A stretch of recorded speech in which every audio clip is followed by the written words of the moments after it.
Welcome back, guys. Episode 4. Yep, first one of 2021. Yeah, so, we had a short break. Unfortunately, we had a lot of things going on in our lives, but we are glad to be back. You want to explain our guest? Yeah, so our upcoming guest for episode 4, his name is Rick Hugh. He's a super successful Lambda. He is an O3 brother from Buffalo University, and he essentially owns his own wealth management company. Yeah, he's from New Chapter, and he founded, and he's currently the CEO of MIDAS Wealth, named after his son. He is passionate, full of energy, and you guys are really gonna love this one. Definitely one of my favorite ones. Yeah, you guys it's gonna be great. Yeah, I'll say just from our previous conversation with Rick, I know we're gonna love it. I know they're gonna love it. So we're excited for you guys to watch this episode. And without longer notice or shorter notice, enjoy. All right, Rick. Thank you for joining us in. This is Rick Hugh. He is a founder and CEO of his own wealth management company. Is it MIDAS Wealth? How do you pronounce MIDAS? that? MIDAS Wealth. MIDAS Wealth. Son Midas. Your son? Gotcha. And he has a lot of clients, movie producers, YouTube stars, real estate moguls, I'm assuming. Average income of over $1 million, I believe. And yeah, we are so grateful for you to be here, but we do have a disclosure to say, so give us 1 second.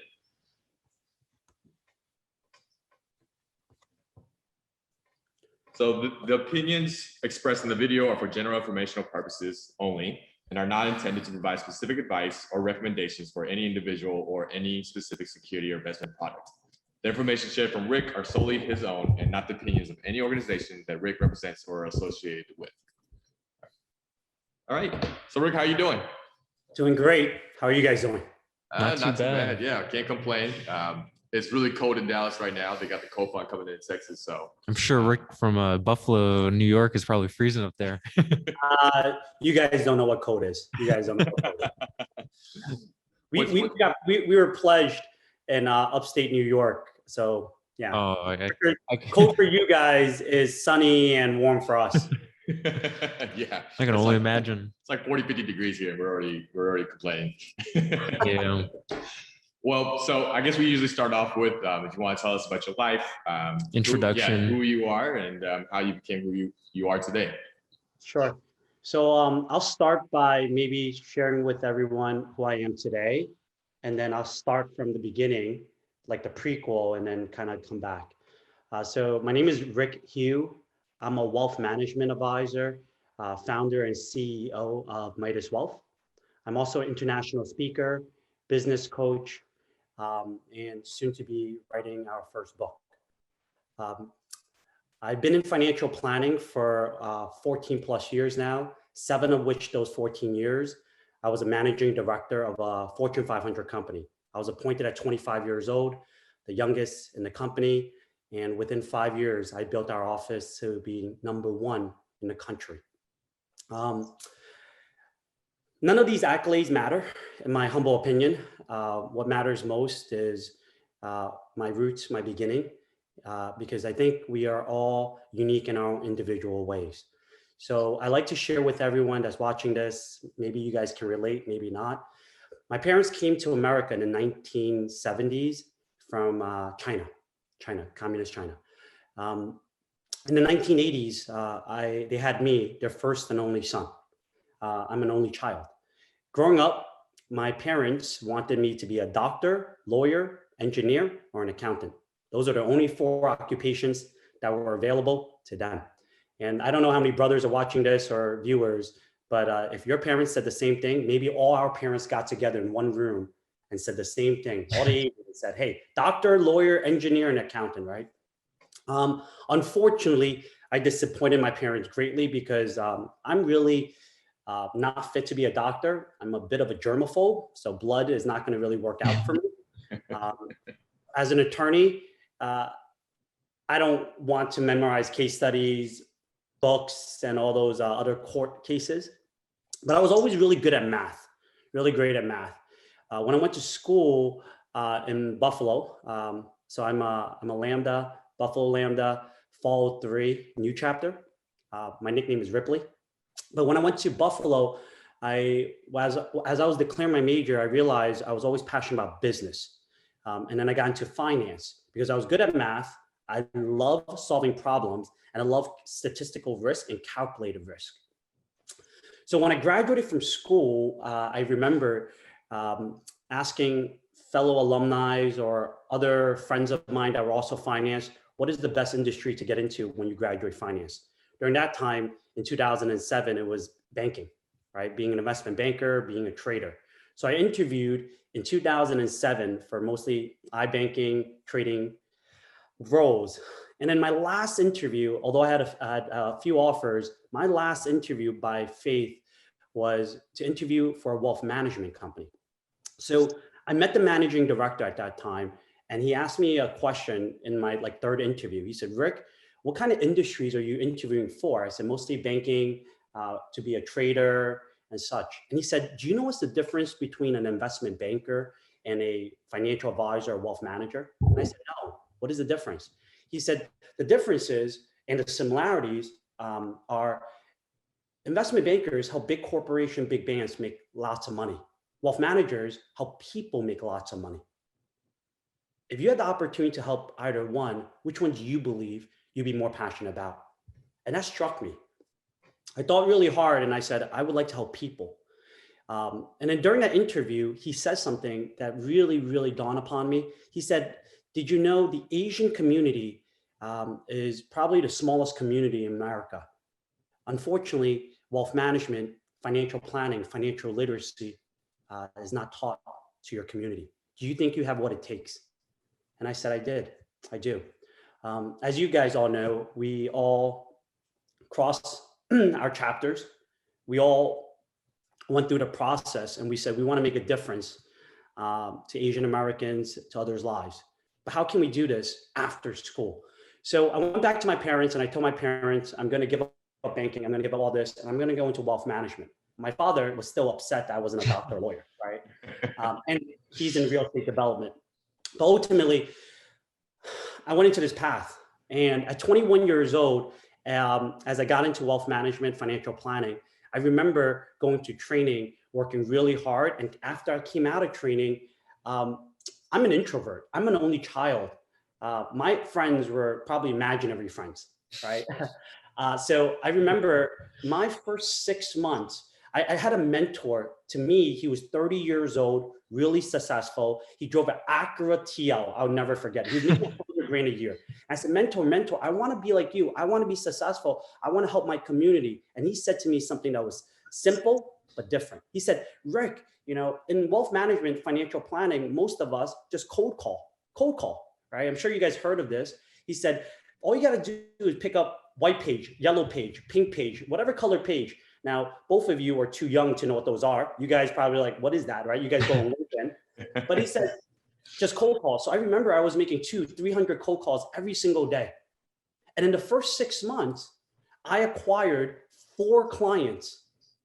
Now, when you hear that, whether it's good or bad, did you know the average advisor at that time was acquiring 5 clients in 1 month? I acquired 4 clients in 6 months. Immediately, I was put on probation. I was put on probation to be terminated. And I remember in my 6th month, I went into like a training program. And I remember my peers, and I was the only Asian advisor in that office. They said, the guys and gals in the corner, they kind of like mumbled and laughed. It was like Mean Girls, right? They said, I reported my progress. And literally someone said, Rick, you're a loser. Rick, you're not supposed to be here. My mentor had a conversation with me and said, Rick, as great as this career is, it's just not right for everyone. So my managing director told me I had 30 days to pack up my things. And I was thinking to myself, but I listened to all of you. I worked so hard. I cold called.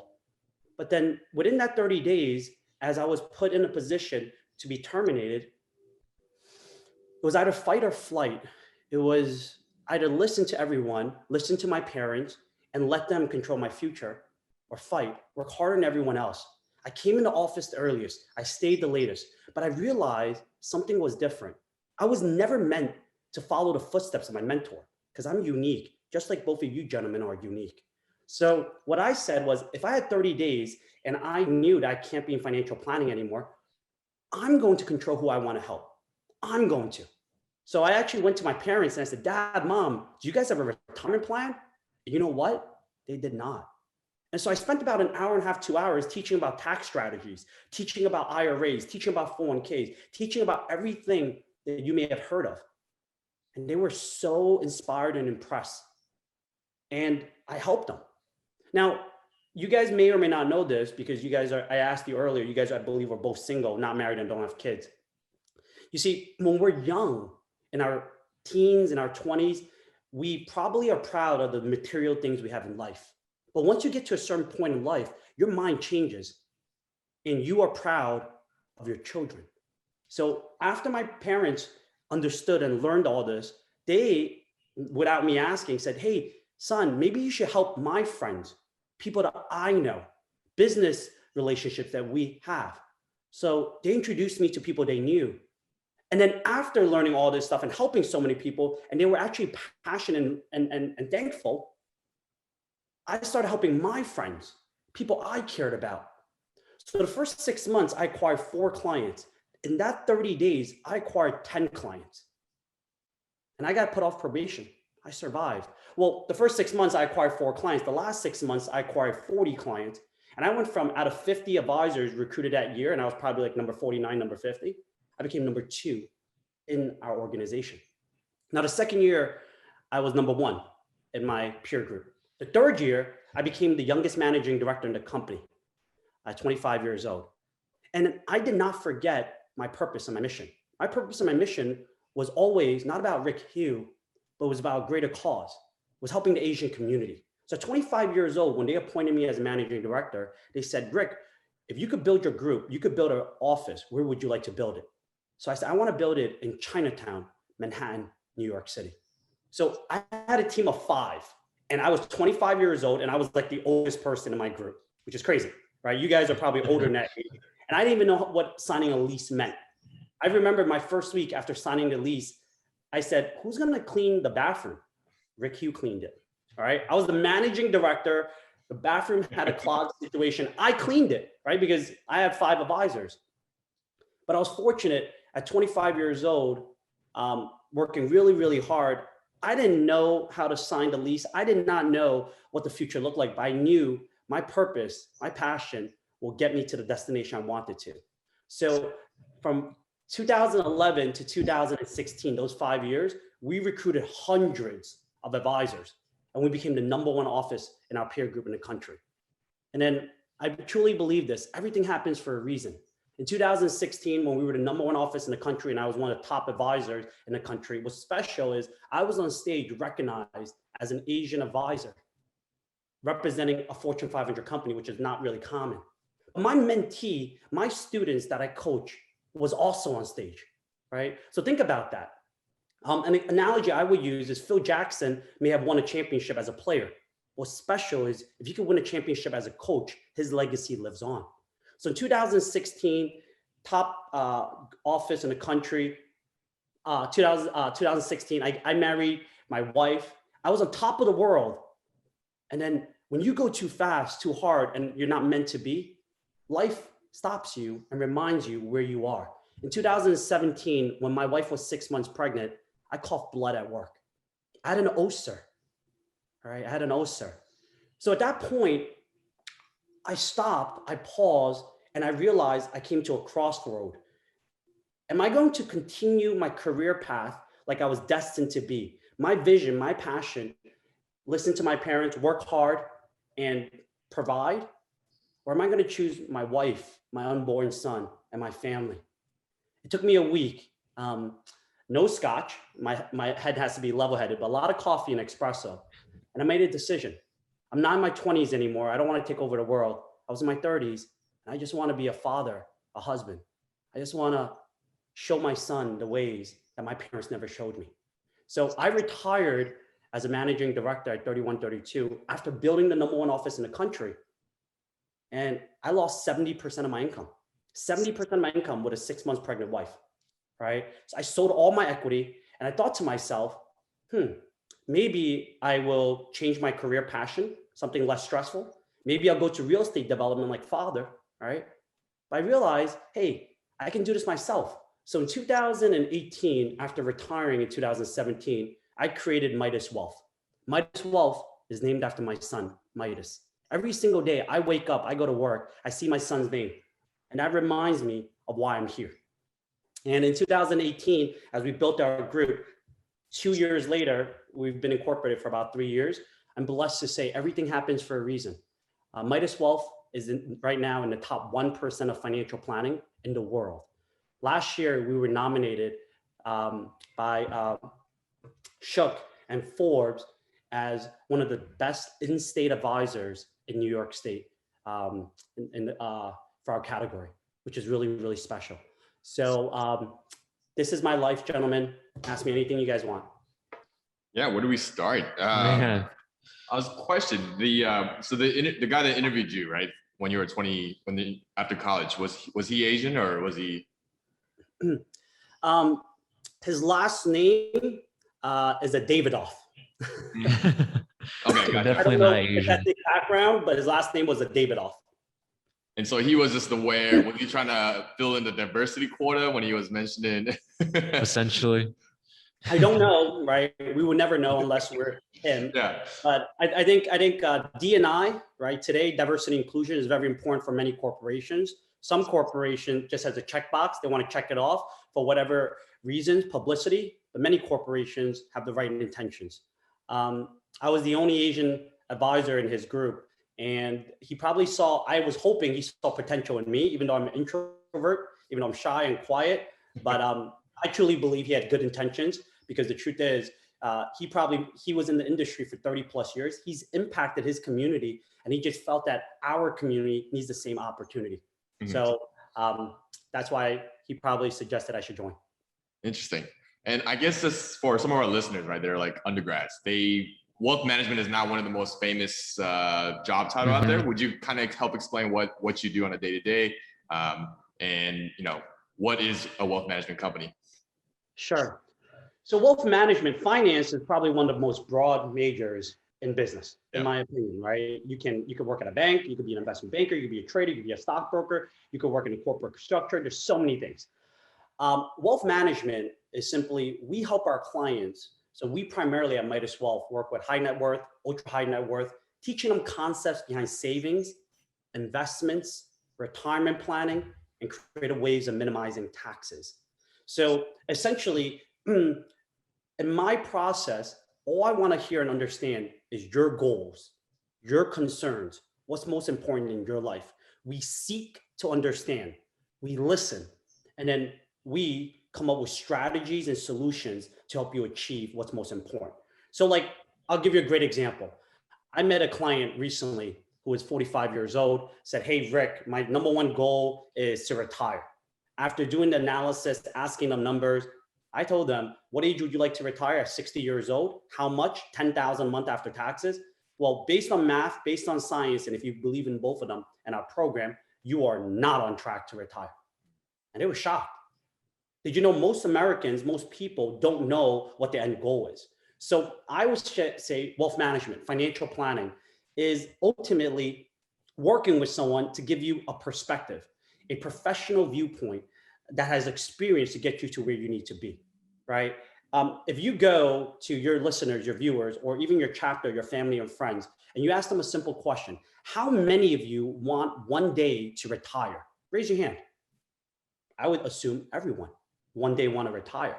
Then you ask them a simple question as a follow-up, how much would you need to retire? Now, most people don't know that answer. Well, that's sad, right? How can you hit a target when you don't know what it looks like? That's the problem. And you know what? And I have this from firsthand experience because my parents was that example, all right? So what I want to express is everyone have goals. Everyone wants to achieve whatever they want to achieve in life, but having no crystal clear vision, not understanding the rules of the game. And I say the rules of the game is because depending on what country you live in, it's all different, right? If we go to Canada, the tax systems are different. The healthcare system is different. If we're in America, it's different. In China, Hong Kong, every other country is different. And what's sad, and in my humble opinion, is most of us turn to two types of people for advice. Two. people they love and people that are experts. People they love and people that are experts. Here's my analogy, and I'll share with you. When I was 21, 22 years old, I was practically raised by my grandparents, right? Because my parents were started off, when it came to America, very, very blue collar. My father worked in a restaurant as a cook. My mom works at a supermarket as a cashier. They went to work before I woke up. They came home after I was put to bed. I was raised by my grandparents. You see, at 21 years old, I turned to the person who took care of me, who I loved dearly, my grandmother. I said, Grandma, I want to be like you. I knew that you were a seamstress. You worked so hard for many years so you could save enough to buy your first home in America in 1990s. How did you do it, is what I asked my grandmother. And I promise you, if there was a lie detector on her arm, she would pass with flying colors. Because I love her and she loves me. I'm her oldest grandchild and she would only want what's best for me. You know what she said to me? She said, Rick, grandson, honey, it's simple. Put all your money under the mattress in a shoebox. Save, and one day you'll buy that beautiful home. You see, as you guys both laugh, you understand that that doesn't work. See, my grandmother had the best intentions. She wanted what's best for me, but it's not that she had ill will. It's because her educational background does not allow her to give me that type of advice. She came from communist China and she grew up in the 1930s, 1940s. She came to America where she didn't speak a word of English, right? She worked in a seamstress in a factory, right? So she loved me, I love her, but she gave me advice, not with ill will, but definitely not the right advice. So what you would seek if you were going to buy a home, right, is someone that has experience buying a home. So what I tell people is you have to understand in America, there's something called inflation. Inflation, you guys know this. If I put all my money under my mattress or in a shoebox, right, over time, the dollar loses its value over time. So what was sad about it is my grandmother probably had thousands and thousands she saved. And let's say she saw that beautiful house, the house was going up in value. The asset was increasing its valuation, but my grandmother's money, what she was growing as an asset class or as cash wasn't growing. So she was just working really hard, finally bought it, right? And she took that old school mentality and she tried to teach her children, my aunts, my uncles, my parents, right? Whether right or wrong. And they try to teach me. But it's up to us to understand, the modern day society.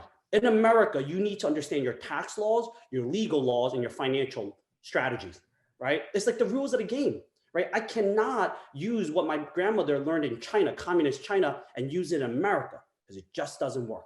So in life, you turn to people you love, or you could turn to experts and professionals. And the saddest part, guess who most people turn to? People they love. People they love. How many of you turn to your family members, grandparents, and let's say you have a little bit of a cough, drink herbal medicine? Whatever it is, right? I remember growing up, my mom said that, hey, you know why you're cold? Because you didn't drink enough soup. Well, I would disagree. I'm cold probably because there's many other reasons, right? So we need to understand this stuff.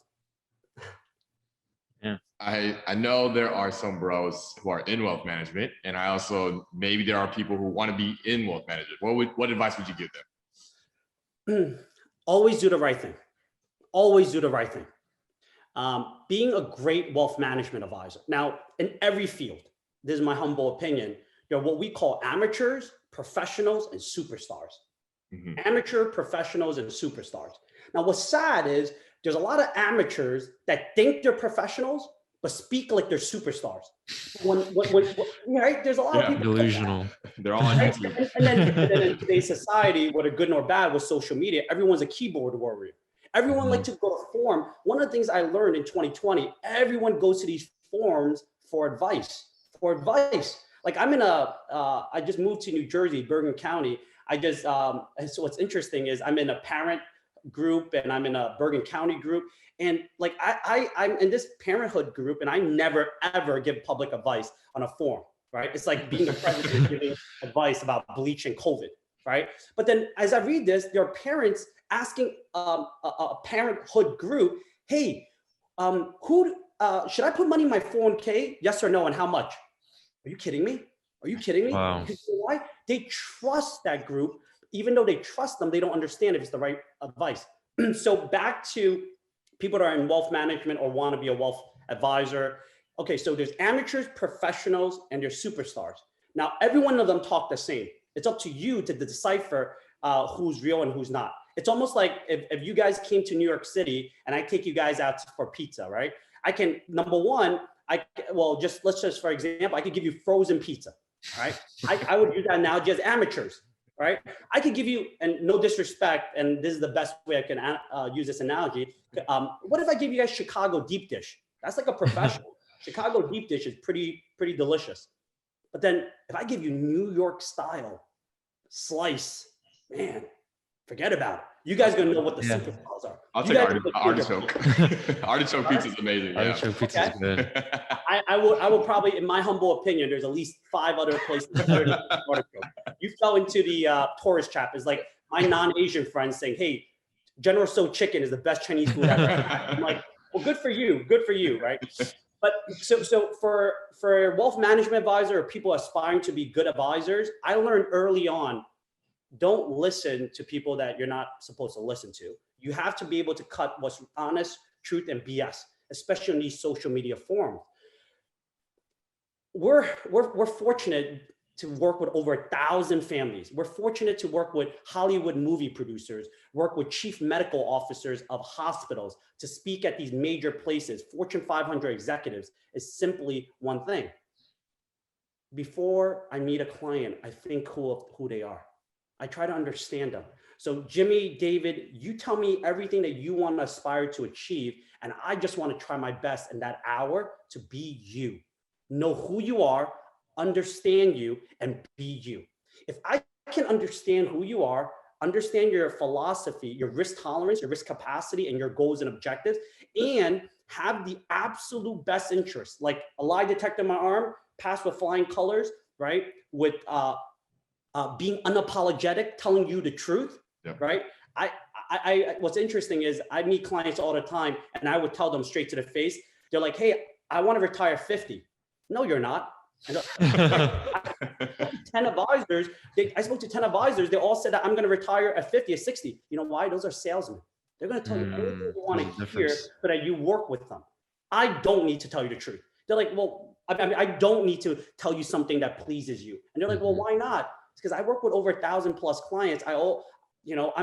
Lack of better word, we're established. We just want to tell you the truth and guide you. Because ultimately, when you got into wealth management, one of the biggest things, and I say this to clients, is if we get into this relationship, it's a long-term relationship. My wife knows this. I dream of work, whether good or bad. I believe Michael Jordan, Kobe Bryant, you name LeBron James, whoever you think is a superstar in their world. I guarantee you, not only are they excellent during the games, they practice harder than everyone else. They read, they learn, they get better. Like, are you guys familiar with the Secure Act that was passed in 2019? Are you guys familiar with the CARES Act that was passed in 2020, right? Like, these are things that superstars, every time tax laws change, financial world change, COVID throws into the stock market, we need to get better as the world evolves. But the problem is most advisors or most people, they stay the same.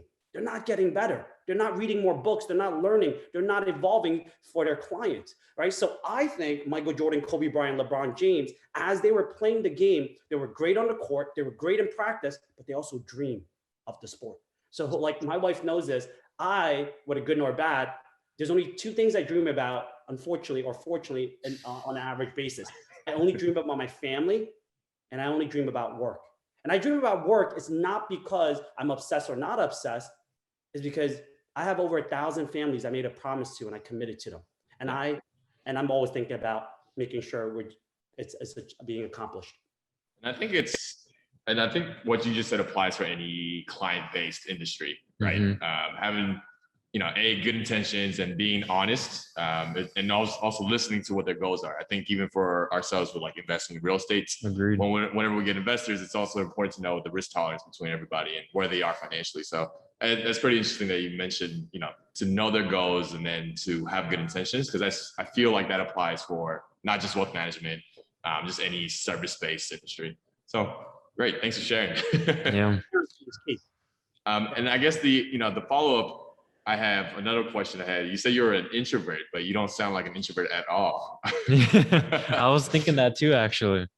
So were you like, yeah, were you a quiet, college student? What were you like before, and what was that transition to who you are today?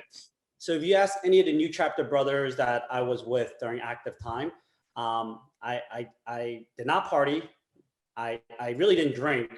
I did not really know how to dance, and I did not know how to talk to girls. So like within our chapter in our fraternity, I was the guy that during brotherhood events and there's a party, they're like, we need a bus sitter. Rick Hugh raised his hand, right? Like, cause like that was easy for me. That was comfortable for me. I didn't want to be in the parties and stand there. I would have wallflower. I'd probably get, an alcoholic beverage and stand by the corner of the wall, and that's it, because I was kind of socially awkward. See, being an introvert, what I learned doesn't mean that you're shy or not shy. It just means when you walk into a room, you analyze. You analyze. You don't speak for the sake of hearing yourself. You want to listen. You want to understand, right? Being an introvert just simply means you don't feed off the energies of others. As a matter of fact, if I'm in a room and I've spoken on stage in front of 10,000, 20, 50,000 people, and it's comfortable for me, but I have to get away. My guilty pleasure is just being by myself, ordering some takeout, watching some Netflix, reading a book, listening to a podcast or something. I actually don't like to be around people for too much because it's draining to me. So that's what an introvert would mean. Yeah, I'll say, I think maybe there's that misconception of introverts where introverts are expected to be shy and not really have that social awareness. But I guess as myself, I'm an only child as well. And I feel like I'm pretty introverted, and I feel like I relate to everything you said. Awesome. Yeah. So I guess another questions we can ask. So you were, you had a health scare, right, when your wife was pregnant. How is your work-life balance now compared to what it was, I guess, when you were the managing director? What was the key differences, and how are you able to balance everything now? Now you also have twins, right? So I can't only imagine how crazy it is. I have 3 kids that are under 4 years old. I would say my work-life balance today is phenomenal versus 4 years ago. Wow. And I'll share with you that the best way to explain it is that MIDAS Wealth, we're a team of 8, right? Most people, when they work with a financial professional, they're working with one person, a brick and mortar store, bank, finance.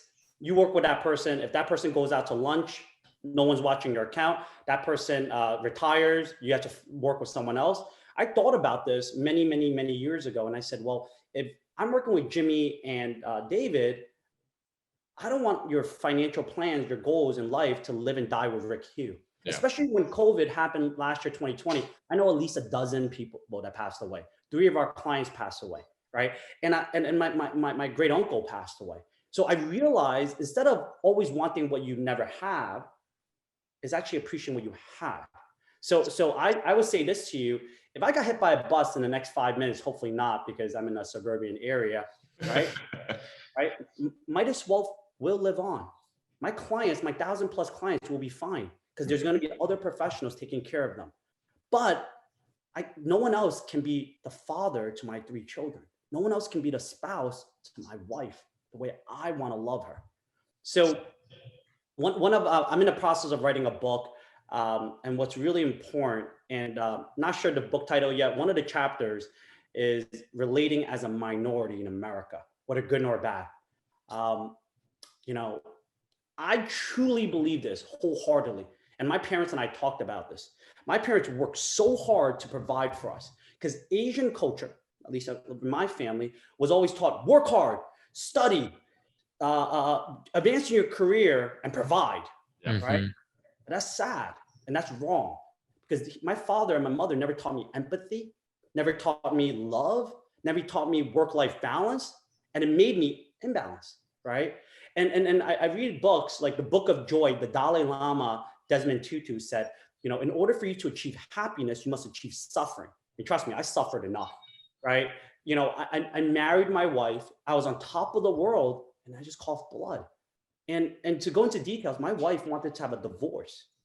After getting married for 6 months, I thought I used to wake up the earliest, leave. I used to wake up at like 4 or 5 a.m., get to work 6, 7 a.m., work till like 10, 11 p.m., come home, right? Come home and my wife is either asleep or she's awake. We have dinner together. She's watching a movie. And I thought I was the perfect Asian male that my parents told me to be.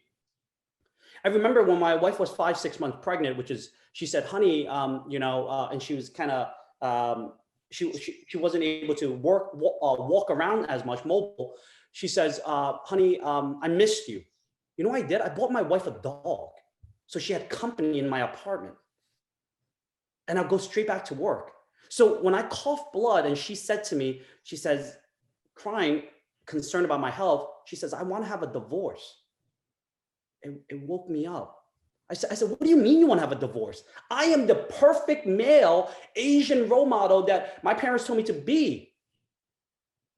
I thought that's what it meant to be a good husband, good father, good human being.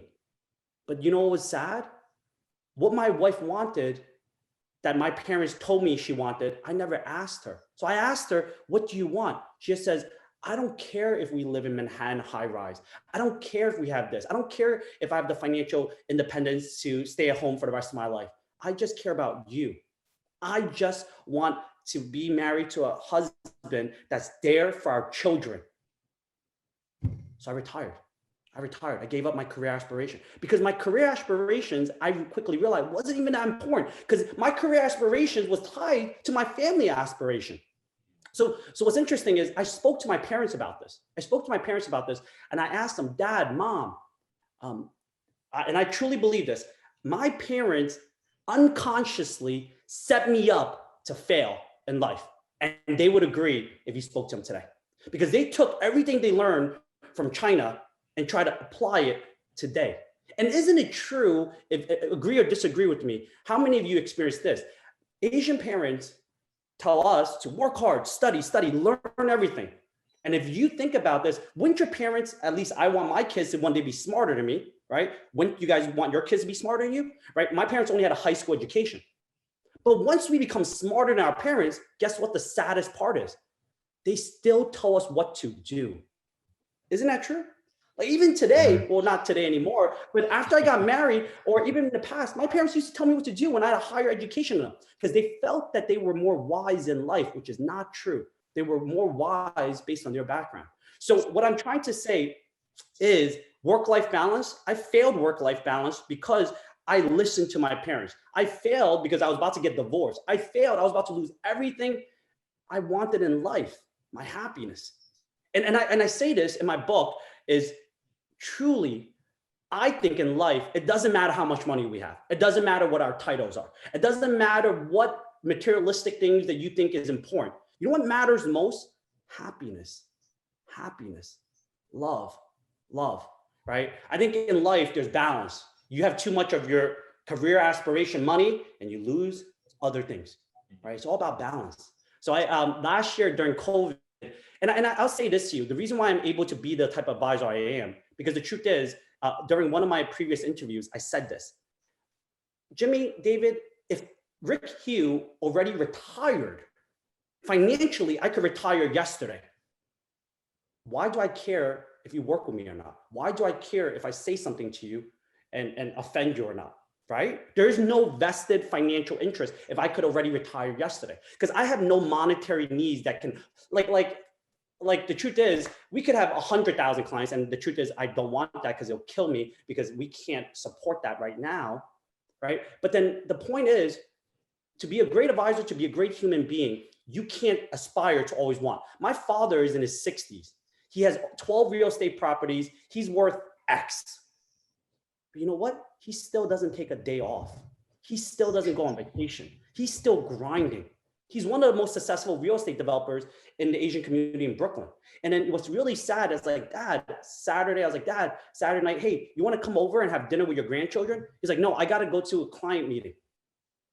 My dad is obsessed, 60, right? I read the book, Steve Jobs, and one of his saddest moments was when he passed, he regretted the relationship that he could have had with his spouse and his children. Don't be like that, right? I feel bad for my father. I feel bad for my mother, who's obsessed, chasing something that's not real. chase happiness, right? Share love. Don't give your kids what you never had.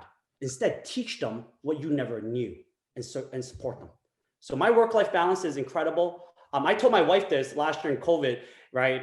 I said, honey, if the world goes crazy, as you guys know how Asians were treated in America last year, I said, if the world goes crazy and we were to leave America, my parents came to America hoping to retire. And what's sad is if the world went the way it was going, we might retire not in America, in a different country, right? Which is ironic.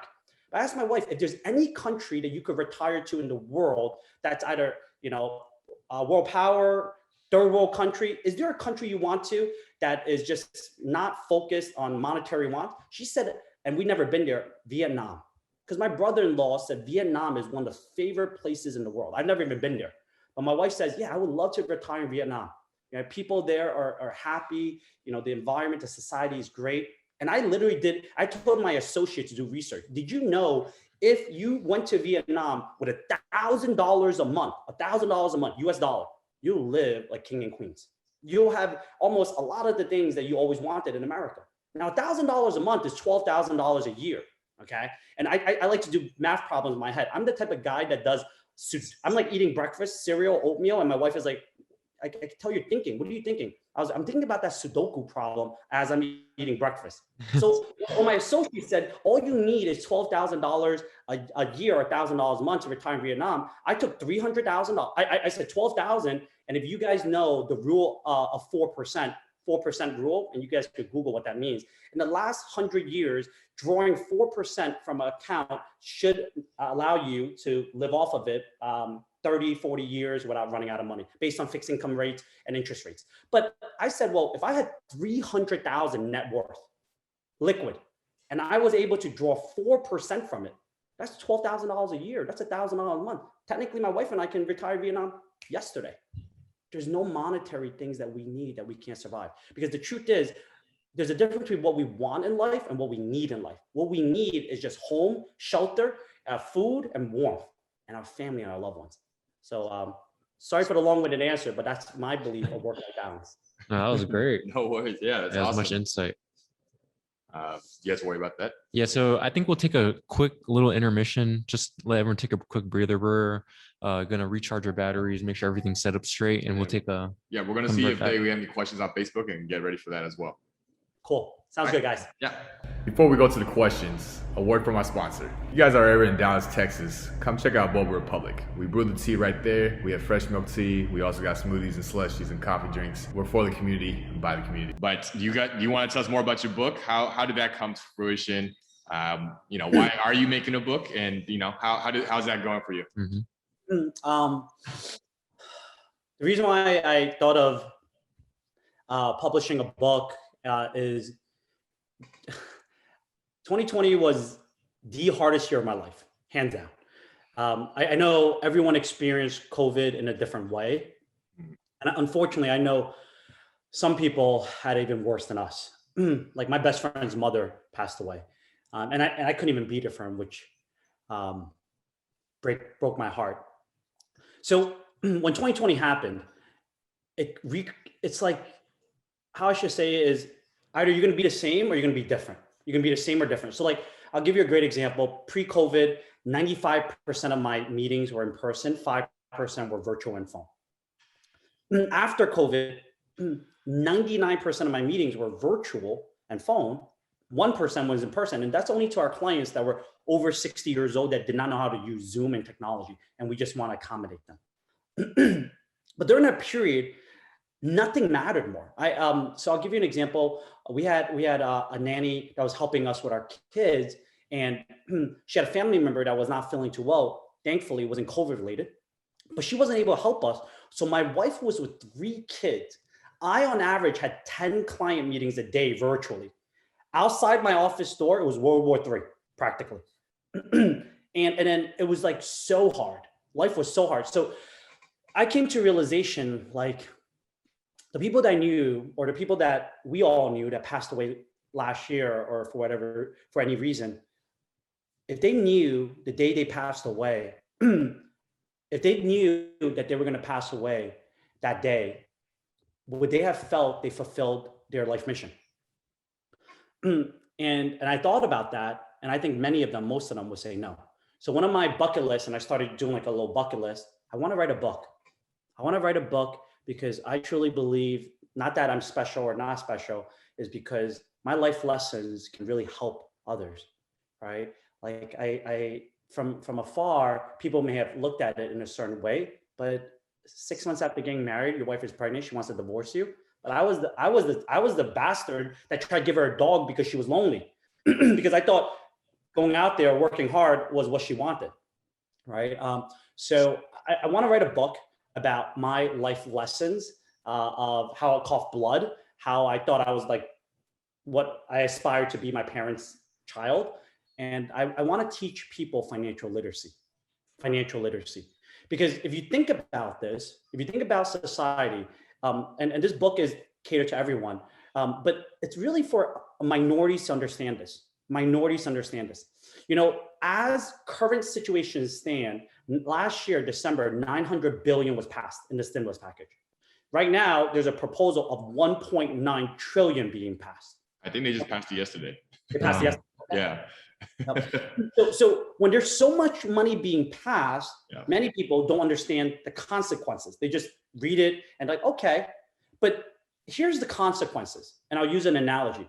Let's say all three of us are playing Monopoly. Jimmy, you have 1,000. David, you have 1,000. I have 1,000, right? That's fine. We each have a third of the board game's money. Now, let's just say our friend John comes sit down and play and he has $30,000. What happens, right? With that much dollars, our dollars depreciate and dilutes, and John's probably going to win the game. So when all these dollars being printed out, it will create inflation, very likely inflation, because there's so much dollars and that stimulus into the economy. But what's scary is with a low interest rate environment and a high debt, historically, data has shown that the dollar weakens. Now think about this. Amongst our communities, amongst Americans, right? I believe in America, the largest population is Caucasian. The second largest population is Hispanic. The third largest population is African American. And then the last, smallest, is Asians. I believe there's 7% Asian population in America. Amongst those four communities, if you guys were to take a guess, per family, per household, per capita, which community you think has the most cash as cash continues to depreciate? Probably Asian American, I would say. Yes. Asians. What's crazy is when I go to Chinatown, when I used to have my office in Chinatown, New York, like I would go around cash only, cash only, cash only. It would take me a while to find one that actually takes credit card if I have no cash in my pocket, right? And I didn't want to go to an ATM bank. Now, the people that have cash only, they're going to be a huge disadvantage. And what's very important to me is to teach our community, teach everyone just the rules of the game so that we all have the same playing field. So we understand opportunity. I'm sure you guys heard this saying, cash is king. Mm-hmm. No, it's not. No, it's not. Cash is not king. You know what's king in America, in my humble opinion? It's credit is king. Credit is king. Like, let's say my grandmother wanted to buy a home in 1990, right? She wants to get 100,000 to buy a home in Brooklyn, New York, squirrel it away like acorns, right? Finally, after many years, she could buy it. But if either one of you or me had the same amount of money her, but I had an income, tax return, credit score good enough, and I could borrow 100,000 from the bank, I would have bought that home much earlier than her. I would have bought that home before she bought that home. Isn't that true? She sees a beautiful home across the street from her, and she's like, wow, at the rate I'm saving, I'll buy in 3 years. Wait, that got bought by someone that had credit. That got bought, right? So in America, cash is not king, especially with the stimulus package and all these dollars being stimulated into the economy. It's credit is king. And in life, credibility is king. Trust, honesty, transparency is king. So yeah, my book, we're still working on all the chapters. We're still working on the title. It's going to be a little bit about my life learned lessons and finding happiness, work-life balance. I think in America, unfortunately, mental health, right? Pressure, things like that nature are very important. So I want people to just learn from my life learning lessons, and in financial literacy to empower people, right? Because the sad part is, as Asian Americans, we were taught So work hard, study, study, study. But we don't know financial literacy. And it's not because because we don't want to know, because in America, most Asian Americans came to America in 1977 after that bill was passed, right? So most of our parents and our family members, our loved ones came to America in the last 40, 50 years. So because we're so new in this country, foreign country, we don't know what we don't know. So that's why I want to create this book, so that if I get hit by a bus in the next 5 minutes, at least a little bit of my story's out there. Other things on my bucket list is, I want to coach people just to be better. Don't fall into those mistakes that I made and cough blood in your early 30s. Yeah. Do you think, speaking of mental health, what do you do to ensure that your mental health is in a healthy state? Great question. So I believe there are three things that are extremely important for all of us. This is the three things that I do and I practice. When I was in my early 20s, I used to weigh 200 pounds and I was still 5'6". I had high blood pressure, right? Because I would just eat whatever I eat and I would do whatever I want to do and not acknowledge that there are many things we need to practice in life. So first thing I tell people all the time is physical health. You know what's more important than being a millionaire, in my humble opinion? To live to 100. Live to 100, right? So one of my life goals is to live to 100. My wife is 7 years younger than me, and I don't know if you guys know this, biologically, females outlive males. Yep. After I got married to her, she reminds me all the time, she said, honey, you better outlive me. And I said, well, biologically, that's not supposed to happen because I'm 7 years older than her and females outlive males. So every time I say yes, I think to myself, am I keeping the promise I made to my wife? Am I keeping the promise I made to my children and grandchildren, and hopefully great grandchildren? So one of my life goals is live to 100. So how do I stay healthy every day, every morning, whether it's 5 minutes, 10 minutes, 15 minutes, 20 minutes, whatever amount of time I exercise. And for all of you that's watching and listening and you say, I don't have time to exercise, that's BS. That's excuses your mind give yourself. Excuses, right? Like literally you could jump in place for 5 minutes and you have time. It's just that when you say you don't have time, you don't find it to be a priority. You find other things to be a higher priority than exercising.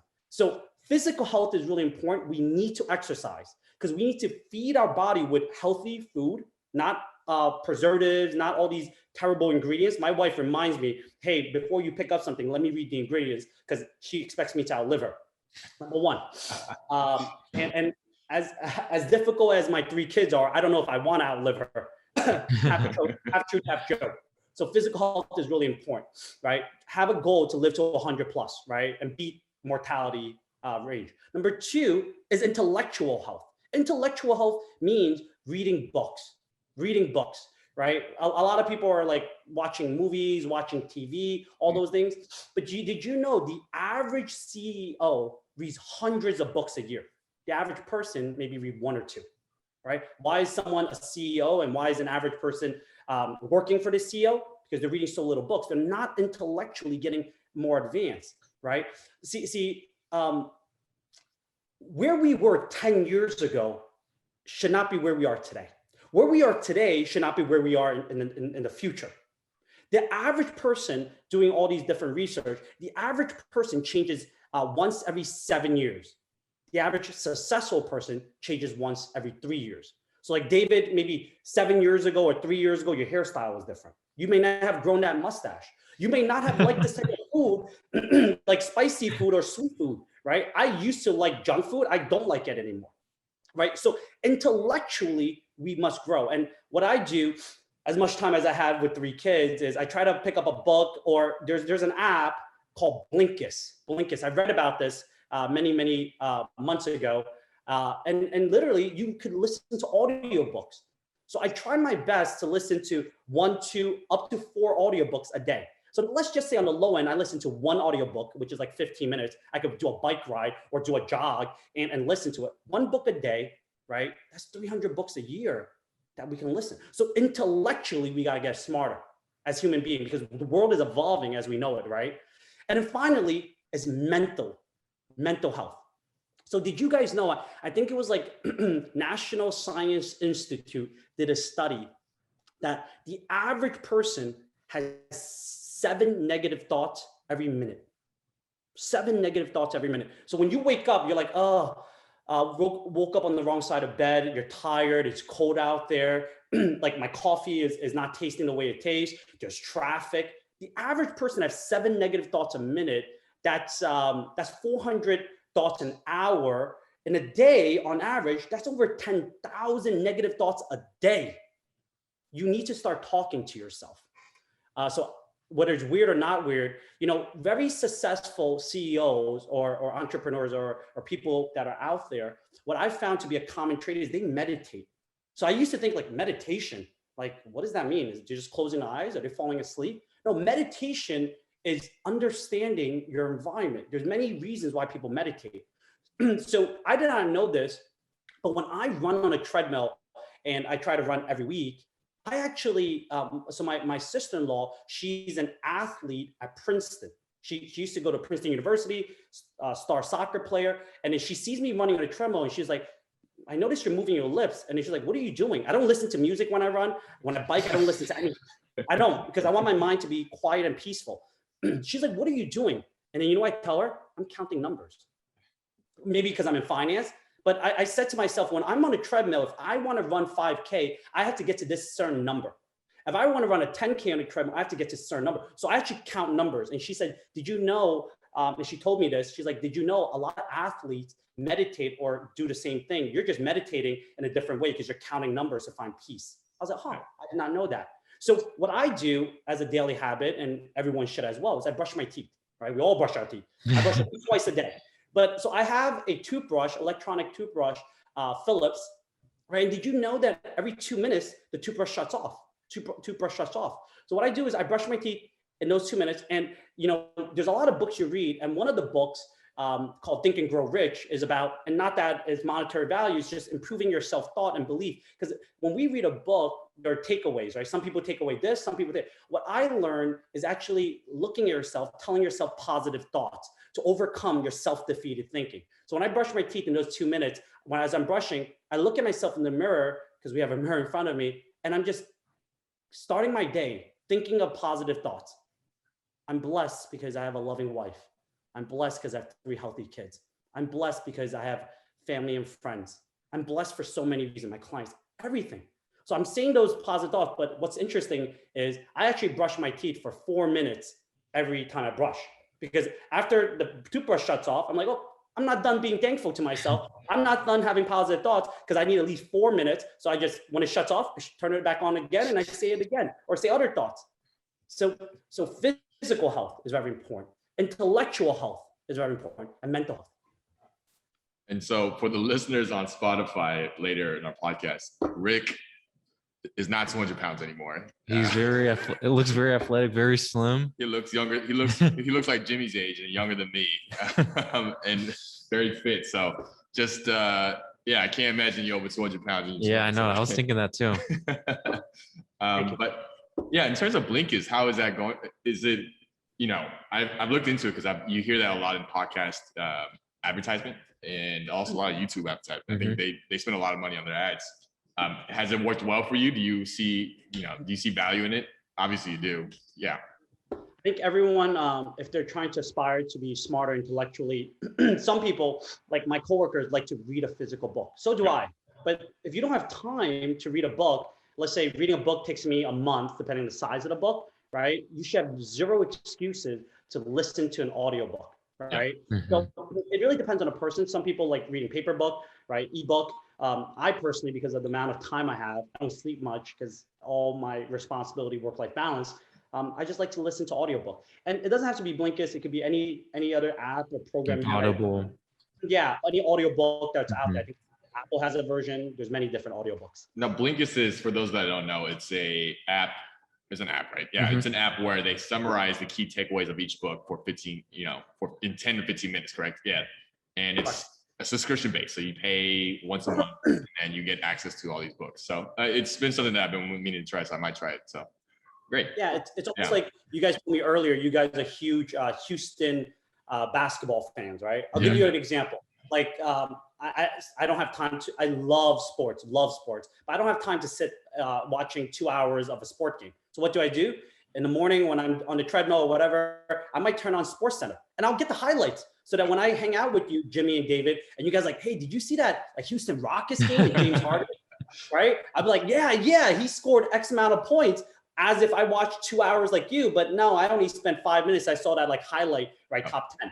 So those are things, that's the best analogy I can use. That's funny because that was my New Year goals a couple years ago, was to limit the sports watching. And so now, now every sports team has their own Facebook page where they give you the highlights of the game after every game. And it's 5-10 minutes, way better, or not better, but more efficient than watching for 2-3 hours. And baseball games, could go on forever. And, Yeah. So yeah, that's funny. Okay, cool. And what is your day-to-day, on a Monday, Tuesday, what is your day schedule like? You wake up, what time do you wake up? What time do you go to sleep? Sure. Great question. 10 years ago, my schedule and today is very different, as you guys can probably tell.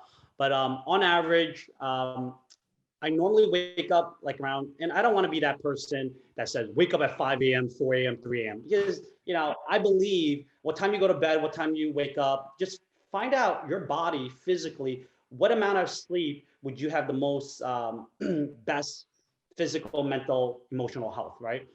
Some people need 8 hours sleep and they should get it. Some people need 5 hours sleep, 6 hours. I need on average probably 6 hours. If I sleep too much, I actually get more, I'm not at my best. Yeah, exactly. So I normally wake up at let's say 5:30. I don't have an alarm. I don't have an alarm. My body wakes up, whether it's a Monday or Saturday or Sunday, I wake up the same time. Because it's not about being inspired or motivated, it's about discipline, daily habits, right? So usually 5:30, but I would have to say, I really wake up, I wake up earlier or my son wakes up earlier. And I wanted a son so badly, and I wanted daughters so badly so I wanted, being an only child, I said, hey, I wanted Midas and my son.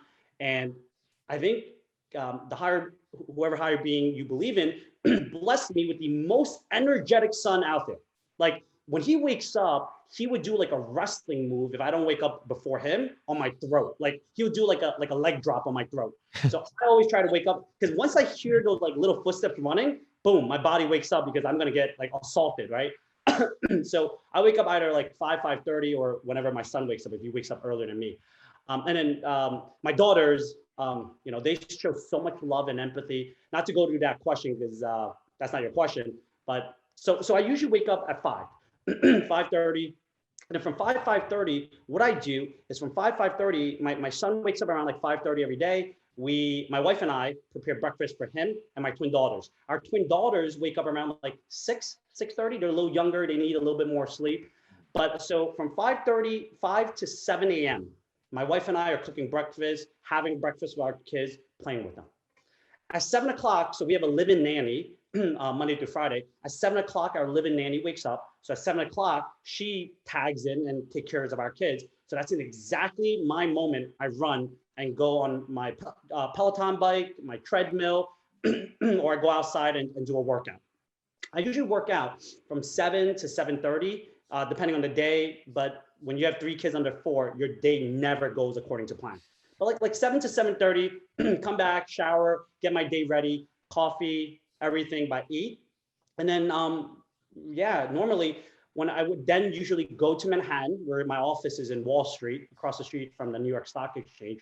Or right now, I just walk to my office and home. But I would say I start my workday probably 8:39, and excuse me, and I'll go all the way to maybe 5:30, and then I end my day around 6. And then, well, at work, I try to end at 5:30, 6, and then I'll come home by 6:37 and have dinner with my kids. Or now that we're working from home, I might actually go up to 6:30 and just walk to the kitchen area and have dinner with my kids. So I lost that. I don't have to do that 30-minute commute. 6:30, kids have dinner. My twin daughters go to bed at 7. My son go to bed at 7:30. And then at 8 o'clock, my wife and I then enjoy our own precious personal time. And then whether it's we catch up on the day, talk, have our own dinner, and then maybe around 9:30, 10, latest 10:30, we go to bed. That's Pretty my jam packed. Yeah, 6 hours of sleep, man. Wow. I love how you have a great work-life balance now. That's awesome. Thank you. And you're able to time everything with your kids and your health now. That's awesome. Yeah. You have any questions? Man, I feel like you covered quite a bit. Like I feel like I went from not knowing Rick at all to really knowing you pretty well. Thank you. Thank you.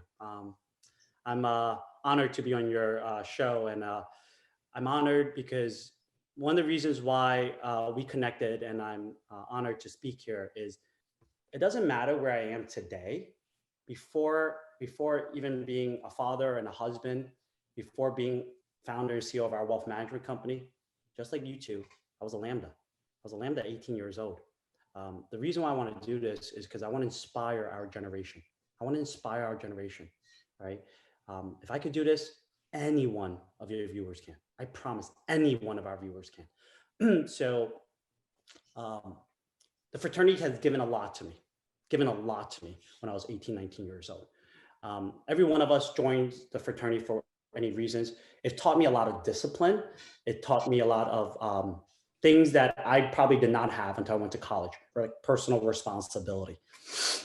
So I'm honored to be here. I don't know if your viewers are actives or alumni, but whoever they are, we should support each other. We should share love. We should help each other, right? The world today is very different from when we were growing up. I was born in the 80s.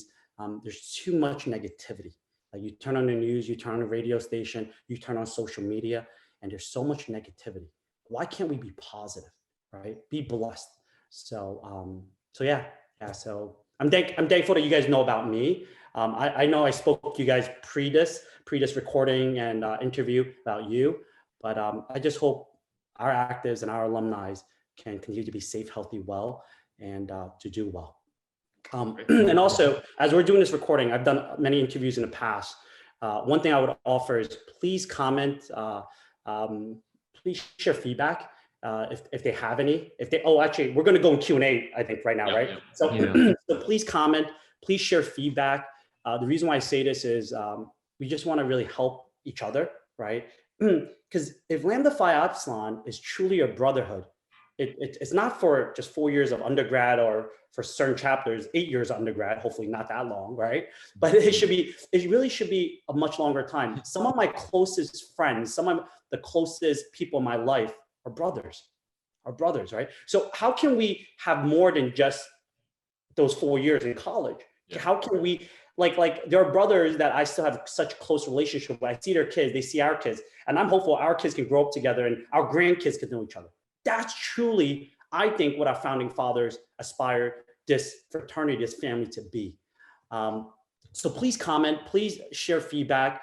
It will be really helpful for all brothers to really band, because you know that Lambda Phi Epsilon, how many members, actives, and alumni have, we have so much opportunity and power to help our community. So much, right? If we're proud to say we're the largest Asian international interest fraternity, with this amount of power, what are we doing? Yeah. Unfortunately, many times, nothing. So that's all. Yeah, and I think to add on to the point, we're not, it's unfortunate we haven't been able to leverage, the amount of members that we have and the amount of alumni we have. So it takes, little steps to get to where we need to be. Mm-hmm. And I think people are stepping up within their own community and their own ways. It doesn't have to be on the international board level. Everyone can, community, exactly local. Right. So there's many ways. So yeah.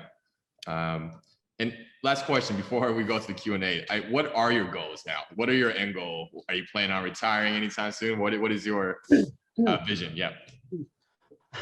So one of them I shared earlier, live past 100. I don't want to outlive my wife. I want to live to 100, if not longer. My wife is 7 years younger. So if I live to 100, live to 93, it's almost like those romantic movies, and we're going to hold each other's hand and we're going to pass away together. That's one of my goals. I want to raise my children so that they're loved. I want to teach them everything about society and prepare them, make them better, make them better human beings for society. I want them to understand grit. I want them to know struggle, right? Like the Book of Joy, Desmond Tutu and Dalai Lama. Without struggle, there's no happiness, right? I want them to experience things that I had to experience.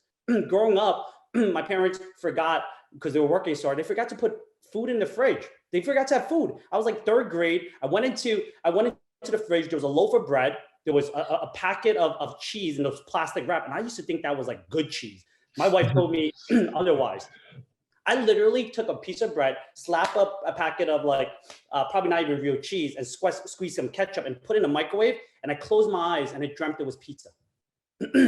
My kids shouldn't go through that. They will never go through that.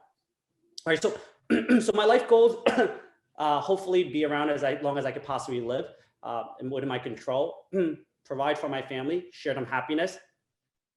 There is no monetary material things that I ever want. I want to impact the community. I want minorities. We all know this. In the next 10, 20 years, minority is going to be the largest population in America. But I want every community to better. Every community. I want us to be empowered with knowledge, right? So when people say, oh, the president, pays zero in tax returns, I know how he did it. To you? Instead of, so like a great example, when I watched, and this is not supposed to be a political talk, during the presidential debate, my wife and I was watching it, and the first debate was just horrendous. But my wife got really, really emotional and said, the president pays less than $1,000 income tax. So I turned to her and I said, honey, why are you so upset? It's like, it's not fair, it's not fair, it's not fair. And I said, well, honey, may I ask you a question? If he did everything illegal to achieve that, wouldn't he be dragged off the stage, arrested, and behind bars? She's like, well, the reason why he pays so little in income tax, because he understands the rules of the game. He probably has the best CPAs that he could find.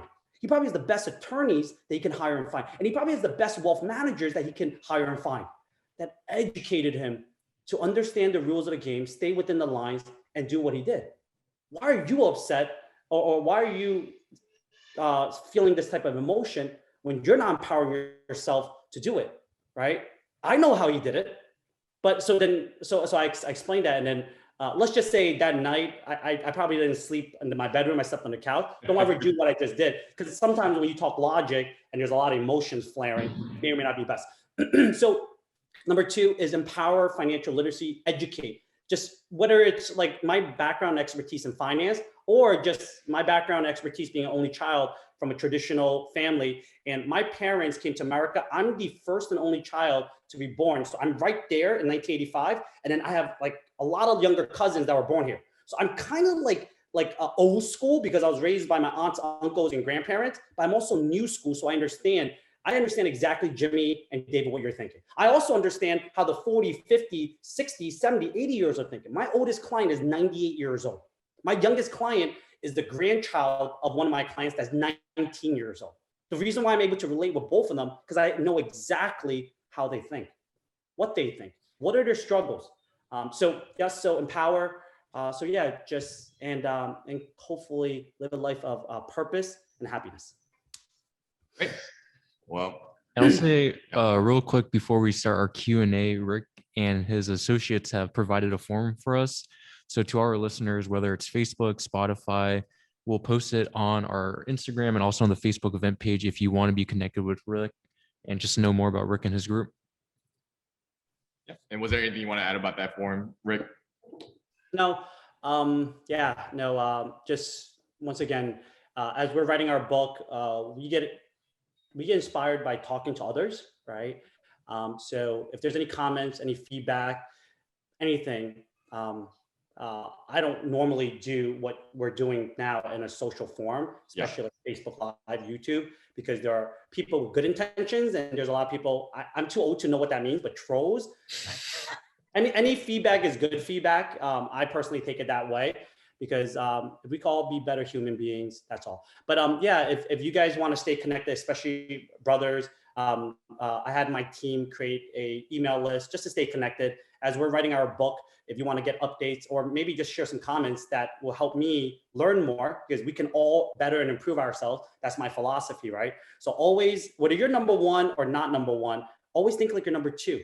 Always think like you're number 2. That's how you get better in life, right? Because you can always learn, have humility, always get better. So any feedback, any comment, stay connected. That'd be great. Because I probably, from the East Coast as a brother, I've never met you guys since we met recently on Facebook. I probably don't know any of the West Coast brothers, but it's really cool because, you know, we're all good human beings for our reasons.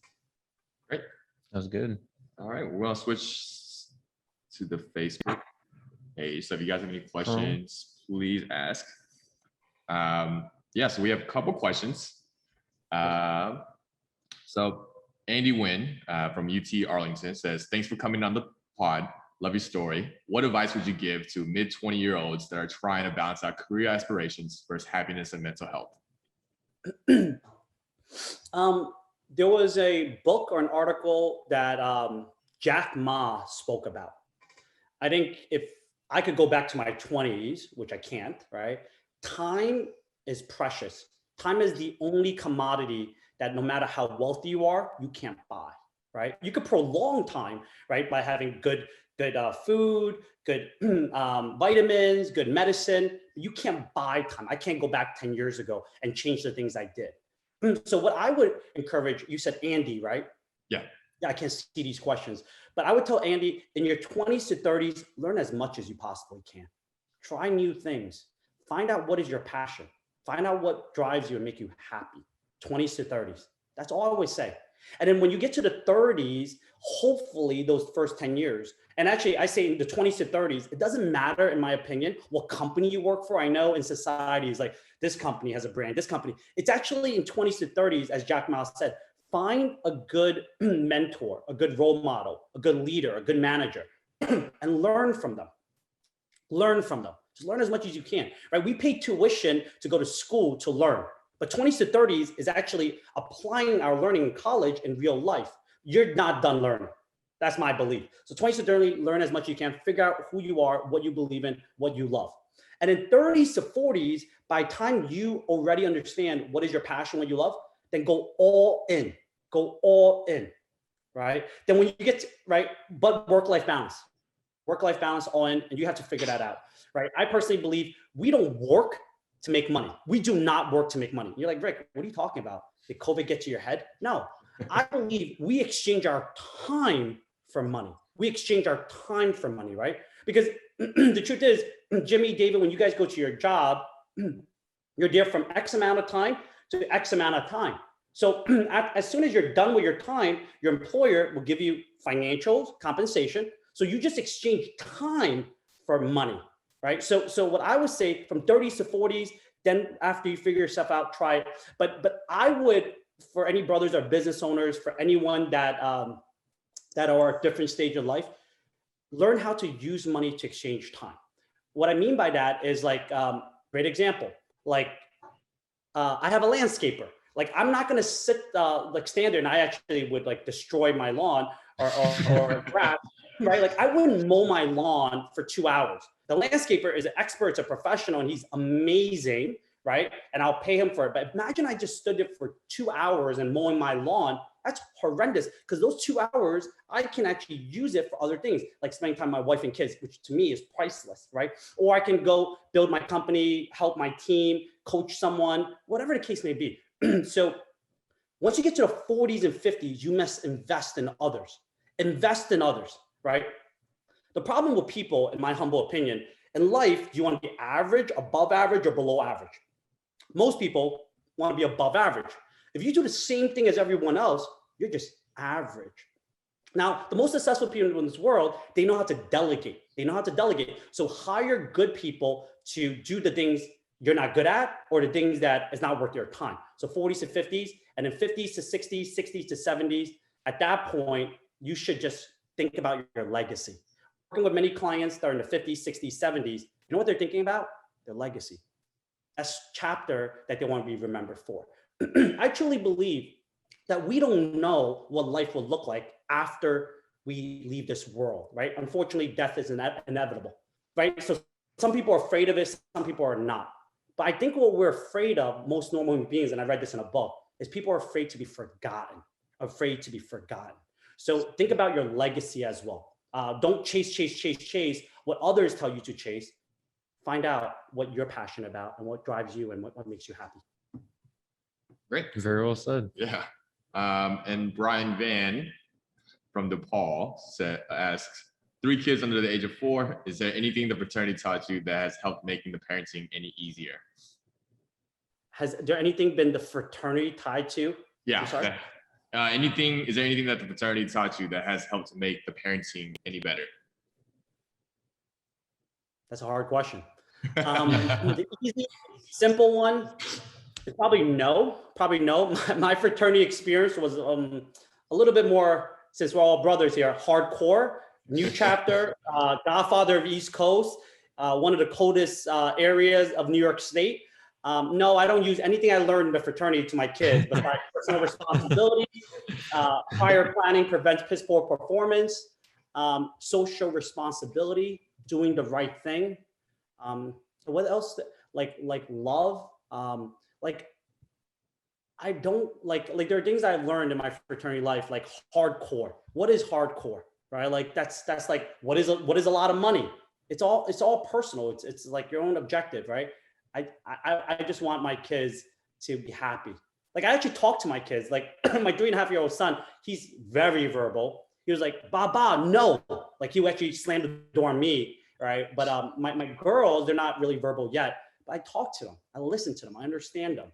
So I joke around. Our generation, and when I say our generation, is in the 30s to the 40s, or maybe not, probably is the hardest generation to be parents. Because my parents, who are in the 60s, they were blessed when they came to America. Guess who most of our parents raising children receive help from? Our grandparents, right? I was raised by my grandparents. I talked to 10 Asians, probably half of them. Their grandparents were more involved than their parents because their parents were going out there working, right? So I was raised by grandparents. So my parents had help, right? So I was like, hey, maybe when I have children, my parents will help me out. No, they didn't.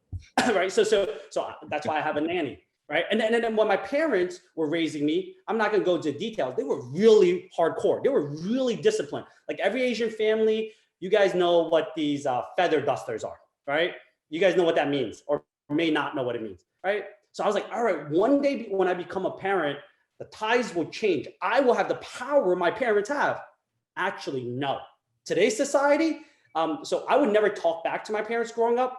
That's because I was like, obviously there's consequences to it. Mm-hmm. But today's society, I'm like, all right, I'm gonna be stern to my kids. And guess what? My kids are yelling back at me. And I just go, not fully true. We're very stern in our family. We teach these things, but this is a different generation and we need to adapt to it. And outside of work and family, do you have any hobbies? Anything new that you're trying out? A lot of the passions I used to have, I thought were passions that drove me happiness. Like I love playing sports. I love playing sports. I love to travel. I'm a huge foodie. Today's world, I don't get to do many of those. I guess hobbies and passion over time, as you get older, you're going to discover yourself and you're going to find new passion, new hobbies. Mm-hmm. So outside of my family, work, health, happiness, our company, our firm, my colleagues, our clients. I'm just boring. I don't really do much. Sorry. Don't learn fun things from me. All right. I think that's kind of wraps up the Q&A session. Thank you, Rick, so much. Thank you so much. We learned so much. I'm pretty sure our listeners and viewers have learned a lot, and we'll learn a lot when this is posted. But yeah, thank you so much, and we'll talk to you soon. My pleasure. Thanks, Rick. Have a good one. You too. Bye-bye. So what'd you think, Jimmy? I thought it was a great episode. I mean, just from all the insight that Rick gave us, and from like, health, mental health, how to like move up on your career. Like, I think he just gave us a wealth of knowledge. Yeah, I mean that's what he does, right? He gives advice for wealthy individuals, and so I think he did a great job explaining, like you said, mental health, work-life balance, how to find your motivation, your drive. Yeah. So definitely enjoyed this one, guys.